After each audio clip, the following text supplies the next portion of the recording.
Certainly not a video I wanted to make this year to end off 2020, but I think one that had to be talked about, especially with all of your varying opinions out there. As per usual, super curious what you guys think on this topic, that being potentially the death of both North American CSGO as well as Dota, or maybe both in general, by the actions of Valve. It was actually in a recent interview after DreamHack Masters Winter. It was a tournament actually won by Chaos Esports Club, the last event before this roster left CSGO entirely, despite being one of the better and few remaining North American CSGO rosters. It was a devastating and very somber interview, which we've already covered here on the channel, of which one of those CS Pro members, Vanity, has always been outspoken, and he talked about and just straight up says that Valve has already killed North American Dota, or is in the action of doing so, and so it's no surprise that they're also seemingly killing North American CSGO as well. How much would you like to still continue to play this game and fight for, I guess, for a spot to come back, you know, where it's fun to play within North American Counterstrike, where it's fun to go to European tournaments? Can you guys maybe give yourself a window of opportunity for some of the sponsors, some of the organizations out there? How much do you want it? I mean, I don't know. I can't really say much more than we already have, right? Like, we've proven ourselves time over time again. It's just, it is what it is, regardless. I mean, we'll all be fine in the future, whichever path it takes us down, but there's really not much more we can do to prove ourselves than we have already. Obviously, there's no lands. We can't prove ourselves on land. We can go to Europe, I guess, but like even then, it's like, what's the point? Is that an option? If no one's gonna. Is that an option? Have you guys considered maybe relocating to Europe to continue the dream? Not without a sponsor, no. Just doesn't make sense financially. Now I want to ask one last question here. When it comes to you having this title, you had Beijing as well, and there's still no offers or anything on the card. Has there been any interest when you're having these conversations? Because I'm eager to know of, like, have they set you a goalpost, or have you spoken to organizations that said, if you do X, Y, and Z, you can have this, or is it just literally nothing? We can't even get a hold of FPX and Guild, which are, you know, the two big ones.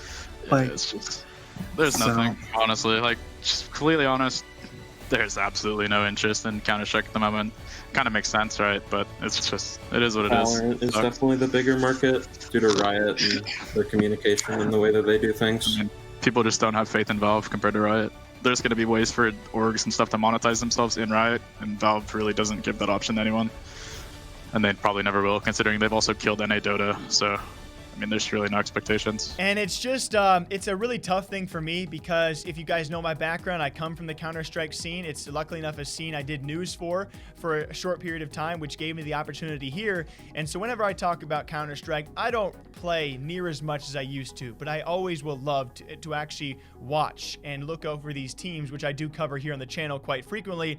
It's been a pretty devastating year, to say the very least. You know, when you go to the match fixing scandals, the stream sniping scandals, the coach spectating bug scandals, we got this ESIC and CSPPA drama. We're really finding out that the integrity of a lot of pro players and pro teams and staff are not what I thought they were, and it's been a roller coaster ride of a year, and a crazy year for an esport that is still #1 viewership wise, or I should say not #1, but a top 3. You know, you got League of Legends and you got CSGO. It's by no means a dead game out there viewership wise or player base wise, but when it comes time for the actual esports scene and the teams and organizations suffering, of course, we have seen alongside that the rise of a game like Valorant, which pretty honestly, Vanity says it in that same interview, there is no interest in North American CSGO right now, both financially speaking, for a variety of reasons, but also because all eyes are focused on Valorant as Riot Games continues to excel that scene. You know what's not excelling? And yes, viewership is there, player base is there, but we can all tell the overall health of the esports scene of Counter-Strike is not in a good state. And I think we can all admit that, right? It's not a dead game. It's not dying, but the health of it, I think we can all open our eyes and realize it is not in a good state right now. Of course, North American CSGO has always struggled, but where it is right now is an all-time low, at least from the way I look at it, and it sucks to see. And I don't know where we bounce back from here. People like Richard Lewis have talked about this already. Is it already too far gone? Can we really turn back now? He makes a great point that we talked about as well. The ESIC found so many teams and players potentially guilty of stream sniping. They could not punish them because if they punish one, they punish all, and they were too scared to do so, particularly with the tier 1 CSGO scene, how much that would have hurt all of CSGO. That's scary. That's terrifying, and it makes you realize these grown adults on the other side of the monitor and keyboard and mouse are not exactly the most integral or integrity-based people, right? Every which way that a team can actually gain an advantage on an online era, they are trying to take, and that sucks. That really, really sucks. Not everyone's doing it. We know that, guys, but the impact's already been made, and what Richard Lewis says, it might be too little too late. I don't know. It's just depressing. It's really saddening to know where we are right now, and I don't know where we go from here. All right, I'm going to ask you guys one last question, okay? Answer honestly. Did you guys see Valorant taking off this quick, this fast, this quick, becoming this big by the end of 2020, just several months into its initial campaign? I did not. And it's doing a great job. Every esports organization on Earth right now is trying to sign a Valorant roster or has eyes on one. Cannot say the same for CSGO.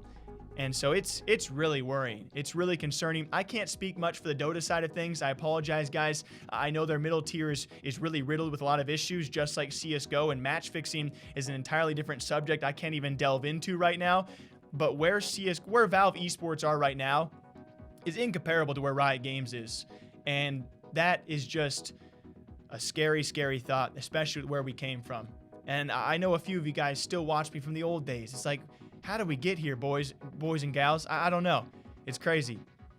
Until next time, thank you all for giving me your thoughts. I really do appreciate reading these comments and knowing what you guys feel about these crazy issues. It's just it's a wild, wild time, right? 2020 has been a pretty sucky year. I think a lot of us can agree there, and CSGO has certainly seen a big part of that suckiness for a variety of reasons. Until next time, you guys know what to do, all right? I'll catch you back here sometime soon. Take care.